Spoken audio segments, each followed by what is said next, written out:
Hello students, today we will start with Unit 3, Magnetic Effects of Current and Magnetism. Unit 1 was about static charges. Static charges have electric fields around them, and Unit 2 was about moving charges, current, electricity. When charges start moving, current is produced, and when current flows through a wire, different effects are produced. One of the effects we talked about was heating effect of current. Another effect is magnetic effect of current, and this effect was discovered by Oersted. Oersted's discovery was that when a current flows through a wire, it has magnetic field around it. Let us consider a current carrying wire. This wire can be part of any circuit. Say we have a current carrying wire. If we place a magnetic compass near the wire, we will see deflection in the compass. In case we reverse the direction of the current, we will see the deflection is in the opposite direction. Or we can place the magnetic compass below the wire. Even in that case, the direction of the deflection is reversed. This was discovered by Oersted, but he could not give any information about the magnitude and the direction of the magnetic field. Later on, a law was put forward by Biot and Savart, and the law is called as Biot-Savart law.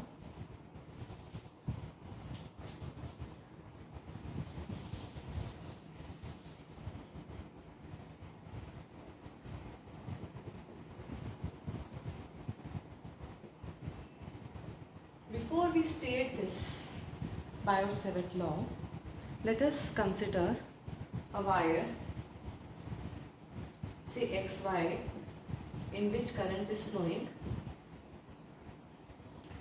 To state the law, a very small portion of the wire is taken. This portion is called as current element.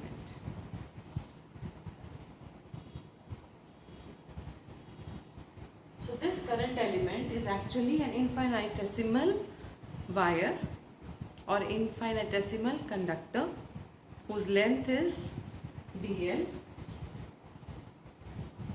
This is a vector quantity, but its direction is the direction of the current. The Biot-Savart law tells us about the magnetic field.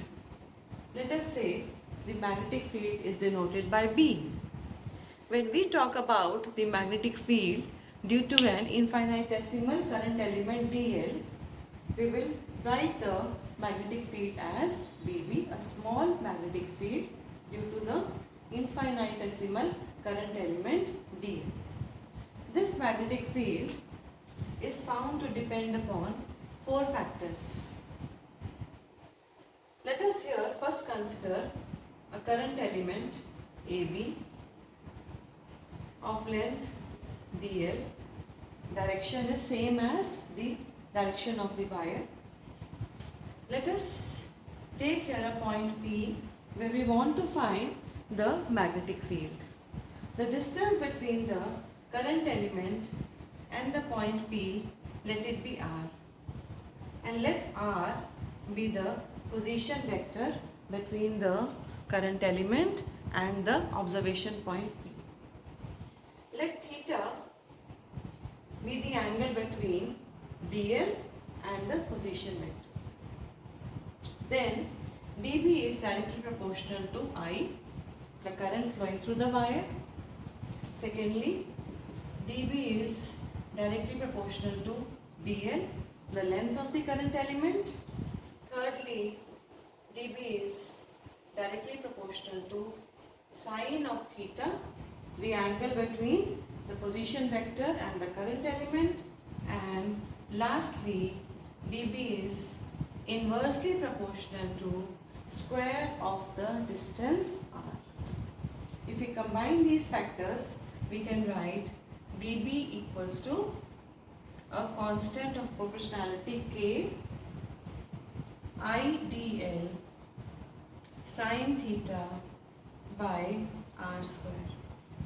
The value of the constant of proportionality depends upon the medium in which the system is placed. If the medium is, say, free space, air or vacuum, then K is given by mu naught upon 4 pi. Here mu naught is called as absolute permeability.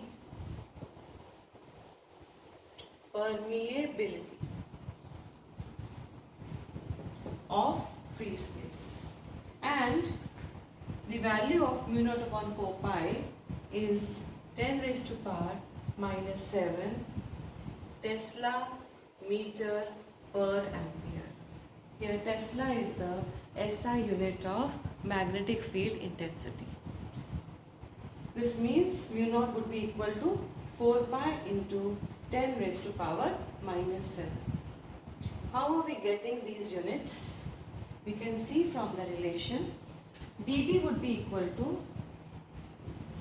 mu naught upon 4 pi I dl sin theta upon r square. This means mu naught would be equal to 4 pi dB r square I dl sin theta.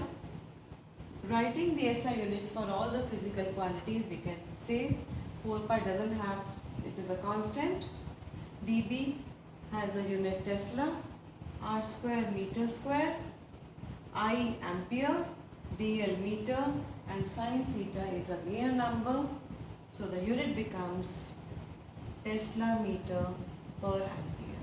So mu naught has a unit Tesla meter per ampere, and mu naught upon 4 pi is equal to 10 raised to power minus 7 if the system is placed in air. In case the system is placed in some other medium, then the proportionality constant would become mu upon 4 pi, where mu would be the absolute permeability of that medium. Now this magnetic field here, the magnitude we have written as mu naught upon 4 pi IDL sin theta upon r square, but we have to talk about the direction of the magnetic field also. In vector form, Biot's seventh law,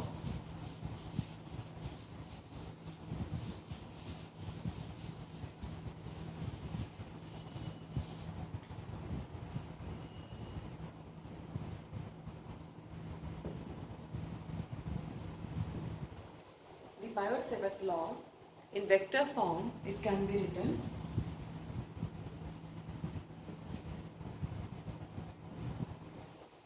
here we have dl as a vector, but I is not a vector.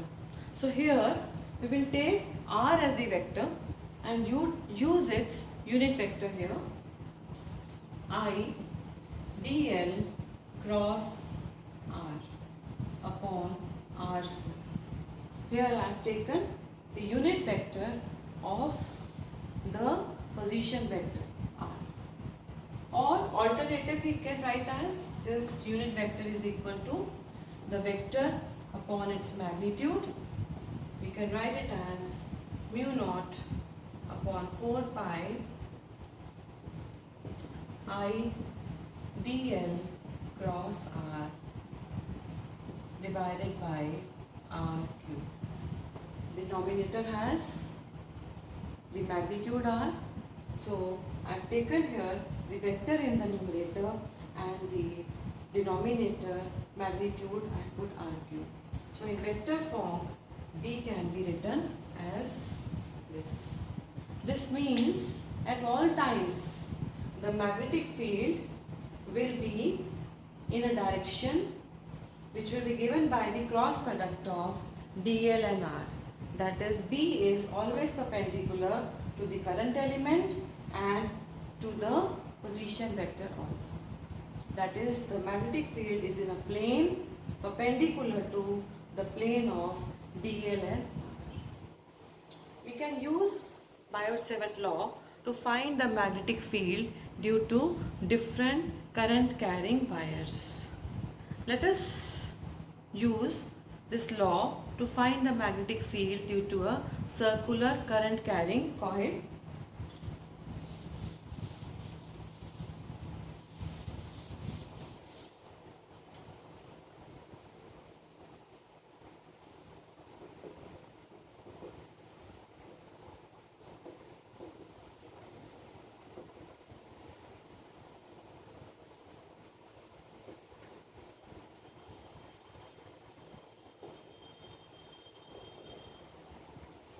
Let us consider a circular wire, circular coil carrying current in the clockwise direction. Let R be the radius of the wire and O be its center. This means, according to Oersted, the magnetic field should be in the space around the wire. The magnetic field is everywhere. At first stage, let us find the magnetic field only at its center. So let us find the magnetic field due to the current circular current carrying coil at its center. To find this magnetic field, let us consider a current element here. Let this current element be AB and the current element is dl. The direction of dl is along the direction of the current of the circular wire. Let us apply Biot-Savart law. Using Biot-Savart law, we can write dB as mu naught upon 4 pi I dl sin theta upon r square. Now this sin theta here, theta is the angle between the current element and the position vector r. The current element is in a tangential direction. So this means the angle between the current element and r will be 90 degrees.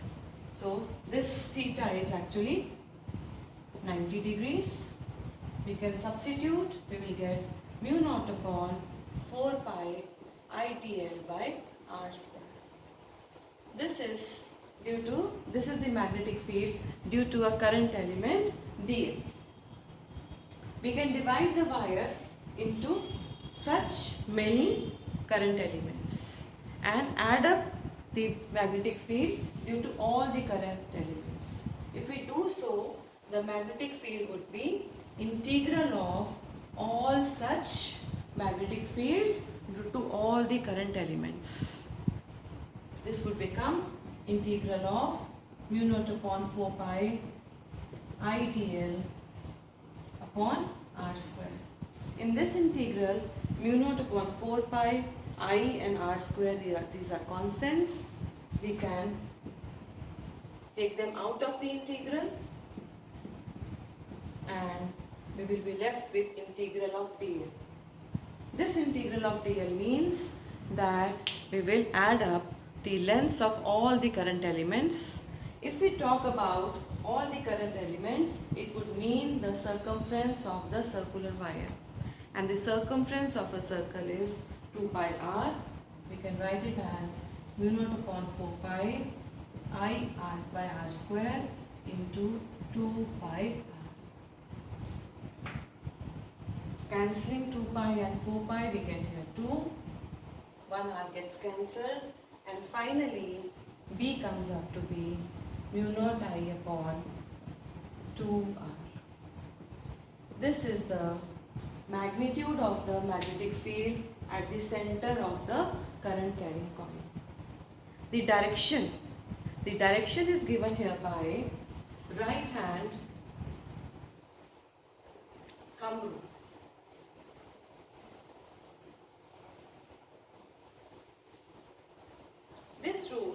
states that we will take the right hand, the palms and the thumb, they are kept perpendicular to each other. Now curl the fingers of the right hand in the direction of the current.